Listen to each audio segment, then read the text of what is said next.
There's no feeling more intense than starting over. If you deleted your homework the day before it was due, as I have, or if you left your wallet at home and you have to go back after spending an hour in the commute. If you won some money at the casino and then put all your winnings on red but it came up black. If you got your best shirt dry cleaned before a wedding and then immediately dropped food on it.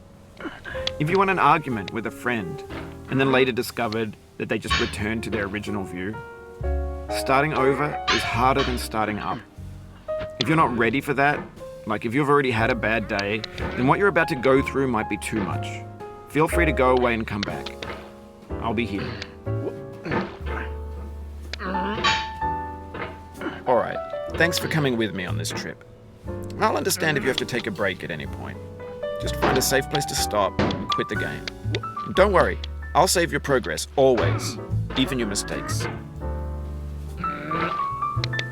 This game is a homage to a free game that came out in 2002, titled Sexy Hiking.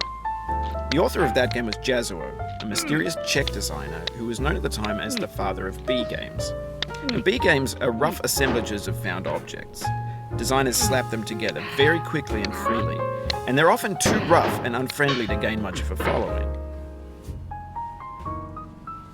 They're built more for the joy of building them than as polished products. In a certain way, Sexy Hiking is the perfect embodiment of a B game. It's built almost entirely out of found and recycled parts, and it's one of the most unusual and unfriendly games of its time. In it, your task is simply to drag yourself up a mountain with a hammer. And that act of climbing, in the digital world or in real life, has certain essential properties that give the game its flavor. No amount of forward progress is guaranteed. Some cliffs are too sheer or too slippery, and the player is constantly, unremittingly in danger of falling and losing everything. Anyway, when you start Sexy Hiking, you're standing next to this dead tree that blocks the way to the entire rest of the game. It might take you an hour to get over that tree, and a lot of people never got past it. You prod and poke at it, exploring the limits of your reach and your strength, trying to find a way up and over. And there's a sense of truth in that lack of compromise. Most obstacles in video game worlds are fake. You can be completely confident in your ability to get through them once you have the correct method or the correct equipment or just by spending enough time. In that sense, every pixelated obstacle in Sexy Hiking is real. The obstacles in Sexy Hiking are unyielding, and that makes the game uniquely frustrating. But I'm not sure Jazzuo intended to make a frustrating game. The frustration is just essential to the act of climbing, and it's authentic to the process of building a game about climbing. A funny thing happened to me as I was building this mountain. I'd have an idea for a new obstacle, and I'd build it, test it, and it would usually turn out to be unreasonably hard. But I couldn't bring myself to make it easier. It already felt like my inability to get past the new obstacle was my fault as a player rather than as a builder. Imaginary mountains build themselves from our efforts to climb them, and it's our repeated attempts to reach the summit that turns those mountains into something real. When you're building a video game world, you're building with ideas, and that can be like working with quickset cement. You mold your ideas into a certain shape that can be played with, and in the process of playing with them, they begin to harden and set until they're immutable, like rock. And at that point, you can't change the world. Not without breaking it into pieces and starting fresh with new ideas. For years now, people have been predicting that games would soon be made out of prefabricated objects, bought in a store and assembled into a world. And for the most part, that hasn't happened, because the objects in the stores are trash. I don't mean they look bad or that they're badly made, although a lot of them are. I mean they're trash in the way that food becomes trash as soon as you put it in the sink. Things are made to be consumed and used in a certain context, and once the moment is gone, they transform into garbage. In the context of technology, those moments pass by in seconds. Over time, we've poured more and more refuse into this vast digital landfill that we call the internet. It now vastly outnumbers and outweighs the things that are fresh and untainted and unused.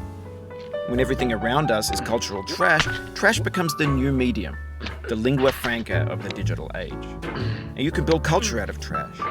But only trash culture. B games, B movies, B music, B philosophy. No. Maybe this is what digital culture is. A monstrous mountain of trash, the ash heap of creativity's fountain. A landfill with everything we ever thought of in it. Grand, infinite, and unsorted. There's 3D models of breakfast, Gen X's fanfic novels, Scan magazines, green screen Shia LaBeouf, banned snuff scenes on LiveLeak. Facebook's got lifelike bots with unbranded adverts and candid shots of Kanye and Taylor Swift mashups, car crash epic failed GIFs, Russian dashcam vids, discussions of McRibs, discarded, forgotten, unrecycled, muddled, rotten, untitled. Everything's fresh for about 6 seconds, until some newer thing beckons, and we hit refresh. And there's years of persevering, disappearing into the pile, out of style, out of sight. In this context, it's tempting to make friendly content that's gentle, that lets you churn through it but not earn it. Why make something demanding if it just gets piled up in the landfill, filed in with the bland things? When games were new, they wanted a lot from you. Daunting you, taunting you, resetting and delaying you. Players played stoically. Now everyone's turned off by that. They want to burn through it quickly. A quick fix for the fickle, some tricks for the clicks of the feckless. But that's not you, you're an acrobat. You could swallow a baseball bat. Now I know, most likely you're watching this on YouTube or Twitch, while some dude with 10 million views does it for you. Like a baby bird being fed chewed up food. That's culture too. But on the off chance that you're playing this, what I'm saying is, trash is disposable, but maybe it doesn't have to be approachable. What's the feeling like? Are you stressed? I guess you don't hate it if you got this far, feeling frustrated. It's underrated. An orange is sweet, juicy fruit locked inside a bitter peel. That's not how I feel about a challenge. I only want the bitterness. It's coffee. It's grapefruit. It's licorice. It feels like we're closer now. Composer and climber, designer and user. You could have refused, but you didn't. There was something in you that was hidden, that chose to continue. It means a lot to me that you've come this far, endured this much.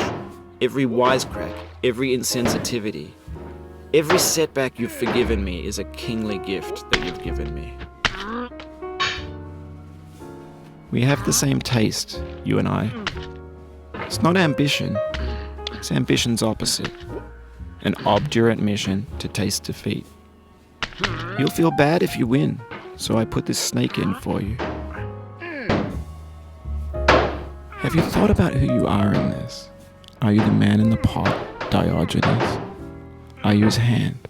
Are you the top of his hammer? I think not. Where your hand moves, the hammer may not follow, nor the man, nor the man's hand. In this you're his will, his intent, the embodied resolve in his uphill ascent. Now, you've conquered the ice cliff, the platforms, the church, and the rectory, the living room and the factory, the playground, the construction site, the granite rocks, and the lakeside. You've learned to hike. There's no way left to go but up, and in a moment I'll shut up. But let me say, I'm glad you came.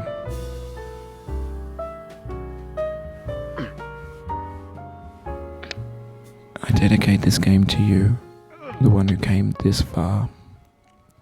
I give it to you with all my love.